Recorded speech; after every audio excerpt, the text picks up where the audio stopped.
ఓం శ్రీ గురుభ్యో నమ. ఓం శ్రీ మాత్రే నమ. శని గ్రహము చాలామంది కూడా ఎల్నాటి శని అని. ఎల్నాటి శని అంటే ఏంటంటే ఏదైతే రాశిలో ఉంటారో వాళ్ళకి జన్మశని అని, ద్వితీయ స్థానంలో వాళ్ళ రాశి నుంచి ద్వితీయ స్థానంలో శని ఉంటే దాన్ని కూడా ఎల్నాటి శని అంటారు.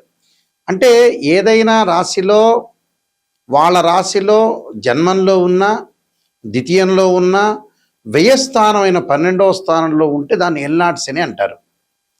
వాళ్ళ రాశి దగ్గర నుంచి మనకి 8వ స్థానంలో ఉంటే అష్టమ శని అని, 4వ స్థానంలో ఉంటే అర్ధాష్టమ శని అని, అలానే 10వ స్థానంలో ఉంటే కంటక శని, పొంగు శని అంటారు. శని ఏంది?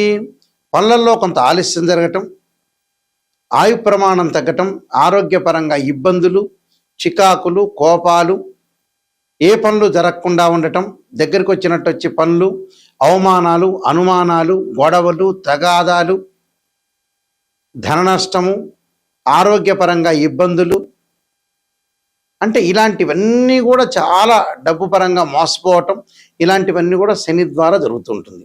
అంటే శనిగ్రహం అనేది మన జాతకంలో బాగలేకపోయినా, గోచారీత్యా బాగలేకపోయినా ఇలాంటివన్నీ జరుగుతాయి. ఇప్పుడు శనిగ్రహము ప్రత్యేకంగా బుధుడి నక్షత్రంలోకి రాబోతుంది. అంటే శని మీనరాశిలో ఉన్నారు. మీనరాశిలో మే 17వ తారీఖు నుంచి శని రేవతి నక్షత్రమైన బుధుడి యొక్క నక్షత్రంలో ఉంటాడు. ఎప్పటి వరకు ఉంటాడు అంటే జూలై 27 వరకు ఉంటాడు.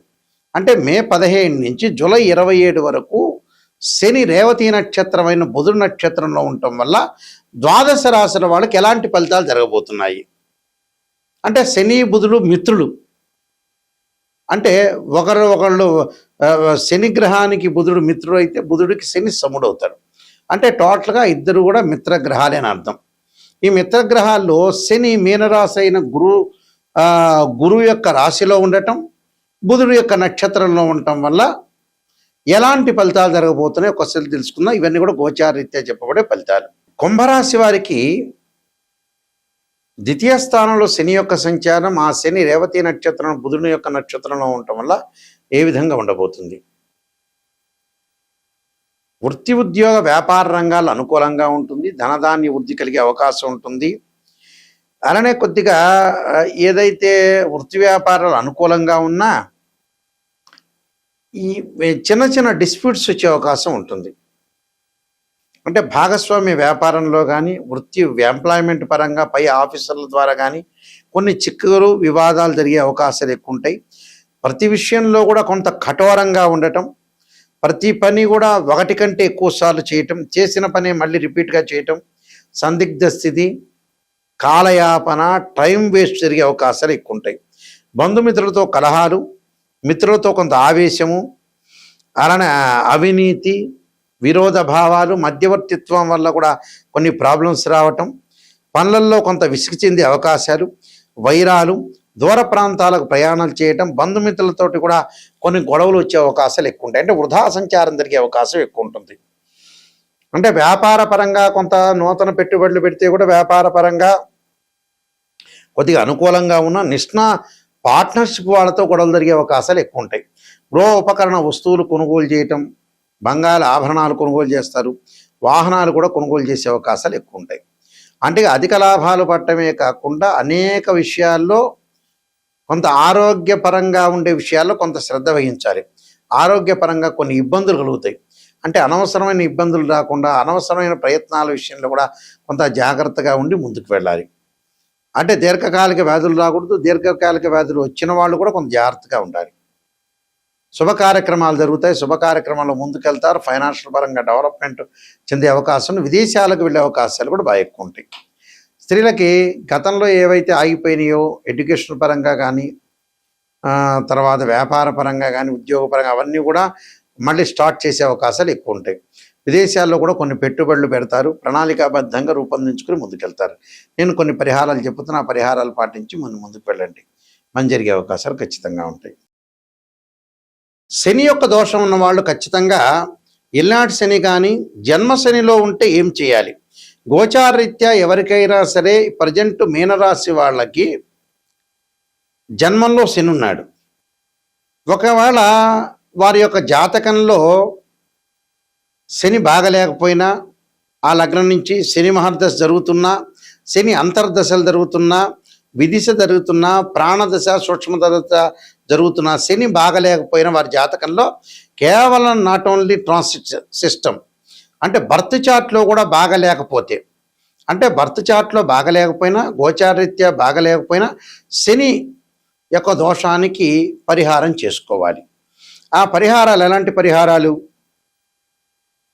అంటే జన్మశనిలో గోచారీత్యా ఉండి బర్త్ చార్ట్లో బాగాలేకపోతే శని యొక్క స్తోత్ర పారణం చేయాలి.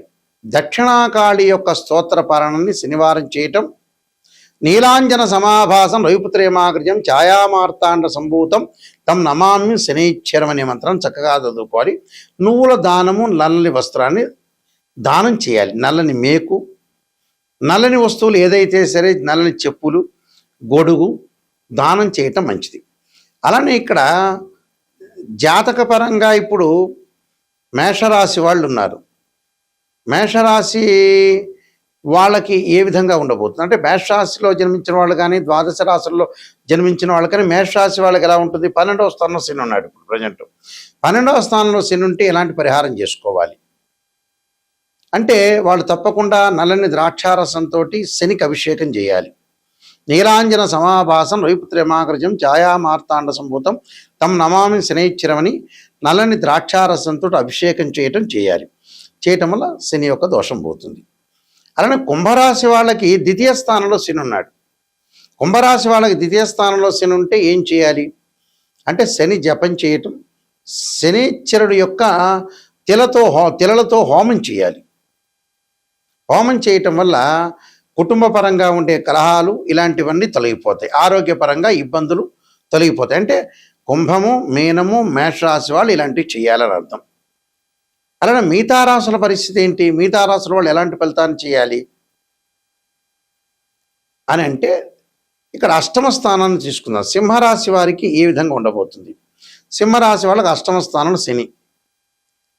వాళ్ళు తప్పకుండా శని జపం చేయటం, శని హోమం చేయటం, దాంతోపాటు నువ్వులతో చేసిన, నువ్వులు బెల్లం కలిసిన చేసిన ఉండల్ని తయారు చేసుకుని ప్రధాన అర్చకులకు ఇచ్చి అందరికీ కూడా భక్తులకు వితరణ చేయమని చెప్పాలి. దానివల్ల తొలగిపోతుంది. అలానే 4వ స్థానంలో శని ఎవరికి ఉన్నారు? ధనస్సు రాశి వాళ్ళకు ఉన్నారు. ధనస్సు రాశి వాళ్ళకి చతుర్థ స్థానంలో శని ఉండటం వల్ల వాళ్ళు ఖచ్చితంగా చేయాల్సింది ఏమిటి అని అంటే, నువ్వులు దానం చేయటం, నల్లని వస్త్రము, నల్లని మేకు, నల్లని చెప్పులు, నల్లని గొడుగు దానం చేయాలి. శనికి అభిషేకం చేయాలి. ఎలాగా? నువ్వుల నూనెతోటి, తిలలతోటి అభిషేకం చేయాలి వాళ్ళు చేయాల్సింది. అంటే ఈ చతుర్థ స్థానంలో శని ఉన్నారు కాబట్టి ఈ విధంగా రెమెడీ చేయాలి. అలానే కంటక లేదా పొంగు స్థానం అన్నాము అంటే, వాళ్ళ రాశి దగ్గర నుంచి దశమ స్థానంలో శని ఉంటాం. ఎవరికి ఉంది దశమ స్థానంలో? మిథున రాశి వాళ్ళకు ఉంది. మిథున రాశి వాళ్ళకి దశమ స్థానంలో శని ఉండటం వల్ల వాళ్ళు చేయాల్సింది శనికి పంచామృతాలతోటి, పండ్ల రసంతో, చెరుకు రసంతో, నువ్వుల నూనెతోటి, తిలలతోటి అభిషేకం చేయాలి. వీలైతే హోమం చేసి నల్ల నువ్వులు, నల్ల వస్త్రాన్ని, నల్లని మేకుని, నల్లని గొడుగుని, నల్లని చెప్పులను దానం చేయాలి. అంటే కుంభరాశి వాళ్ళు, మీనరాశి వాళ్ళు, మేషరాశి వాళ్ళు, మిథున రాశి వాళ్ళు, సింహరాశి వాళ్ళు, ధనుస్సు రాశి వాళ్ళు దానం చేయాలి. మిగతా రాశుల వాళ్ళకి ఒకళ్ళ వ్యక్తిగతంగా వాళ్ళ బర్త్ చార్ట్లో జాతకపరంగా దోషం ఉంది అనుకుందాం. అంటే వృషభము, కర్కాటకము, కన్య, తుల,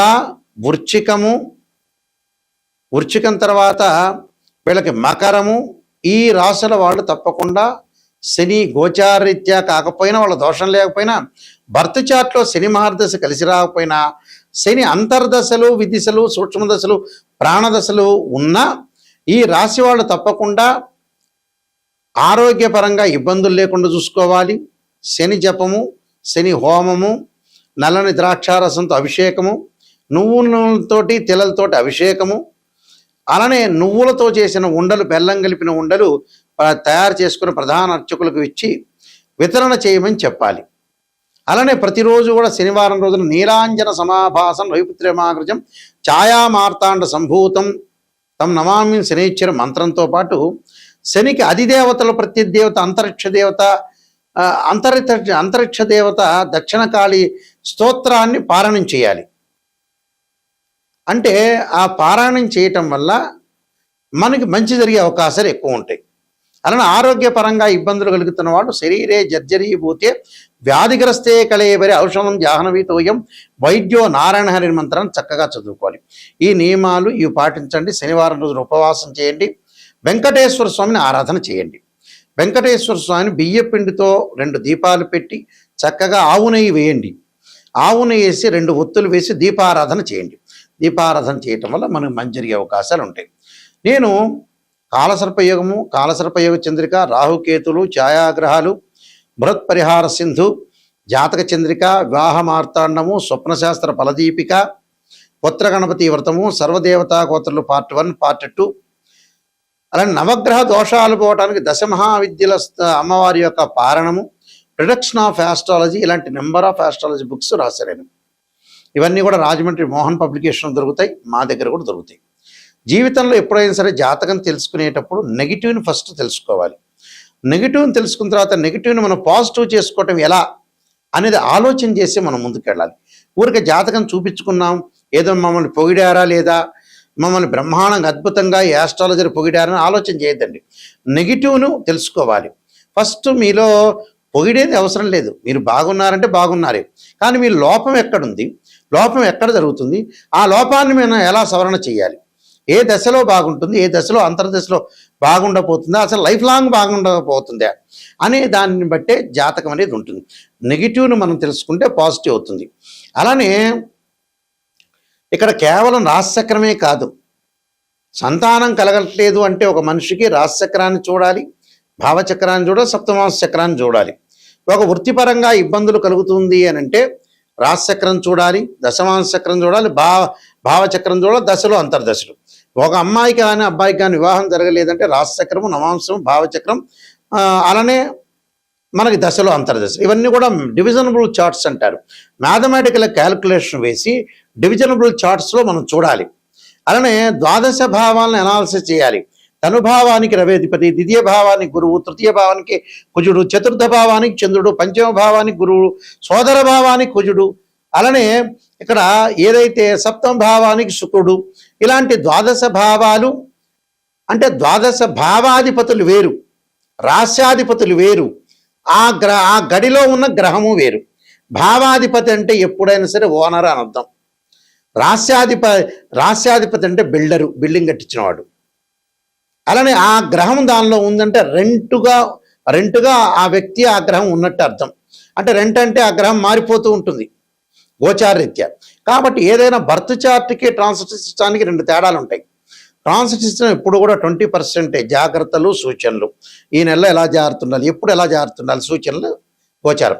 బర్త్ చార్ట్ అంటే ఏమిటి, జీవితంలో ఒక చెట్టుకు వేళ్ళు ఉంటాయి చూసారా, ఆ వేళ్ళు బర్త్ చార్ట్. ఆ వేళ్ల పైన కాండం ఉంటుంది, కాండానికి కొమ్మలు ఉంటాయి, ఆ కొమ్మల దగ్గర ఆకులు ఉంటాయి, ఆకులు అనేవి గోచారం. ఆకులు అంటే ఏంటి, రైన్ సీజన్లో వస్తాయి, వింటర్ సీజన్లో అలానే ఉంటాయి, సమ్మర్ సీజన్లో కిందకి రాలిపోతుంటాయి. అంటే ఎప్పుడైనా మ్యాథమెటికల్ క్యాలిక్యులేషన్ వేసి డివిజనబుల్ చార్ట్ చూసి శని ఎక్కడున్నాడు, శని నీచ స్థానంలో ఉన్నాడా, ఉచ్చ స్థానంలో ఉన్నాడా, ఏ స్థానంలో ఉండబోతున్నాడు, ఏ స్థానంలో మంచిది అనేది మనం చూసుకొని జాతకరీత్యా క్లారిటీగా మనం ఒక డిక్లరేషన్కి రావాలి. జాతకంలో ఇలా ఉండబోతుంది తెలుసుకొని ముందుకెళ్తేనే మీకు మంచి జరుగుతుంది. అందువల్ల www.nayakanti.com కానీ .in కానీ చూడండి. స్క్రీన్ మీద స్క్రోలింగ్ అవుతున్న నెంబర్ నా దగ్గరికే వస్తుంది, నేనే మాట్లాడతాను, కన్సల్ట్ చేస్తాను. అందువల్ల ప్రతి విషయాన్ని కూడా కూలంకషంగా తెలుసుకోండి.